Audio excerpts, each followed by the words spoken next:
ഈശോയിൽ സ്നേഹം നിറഞ്ഞവരെ, ക്രിസ്തുമസുമായി ബന്ധപ്പെട്ട ഒരു വ്യക്തിയാണ് ഹെറോദേസ് രാജാവ്.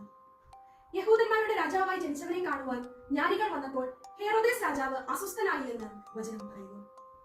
ചരിത്രകാരന്മാരുടെ അഭിപ്രായത്തിൽ തന്റെ രാജ്യത്തിന്റെ പുരോഗതിക്ക് വേണ്ടി ധാരാളം കൊട്ടാരങ്ങളും മറ്റനവധി കാര്യങ്ങളും ചെയ്യുകയും പ്രവർത്തിക്കുകയും ഒക്കെ ചെയ്ത വ്യക്തിയാണ് ഹെറോദേസ് രാജാവ്.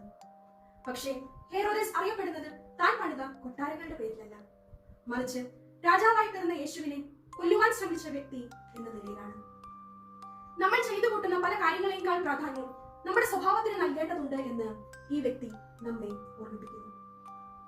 പലരുടെ സ്വഭാവത്തെയും നാം വിമർശിക്കാറുണ്ട്, പക്ഷേ സ്വന്തം സ്വഭാവം എന്തെന്ന് അറിയുവാനോ വിമർശിക്കുവാനോ നാം ശ്രമിക്കാറില്ല. ഹെറോദേസ് രാജാവ് സംശയാലുവും പിടിവാശിക്കാരനും അഹങ്കാരിയും എടുത്തുചാട്ടക്കാരനുമായിരുന്നു. നാം കാണാറുണ്ട് ഇത്തരത്തിലുള്ള ദൂഷ്യവശങ്ങൾ ഒരു വ്യക്തിയുടെ ജീവിതത്തിൽ എത്രമാത്രം അപകടം ഉണ്ടാക്കും എന്നുള്ളത്. ഈ ക്രിസ്തുമസിന് നമുക്ക് നമ്മെ തന്നെ വിലയിരുത്താം.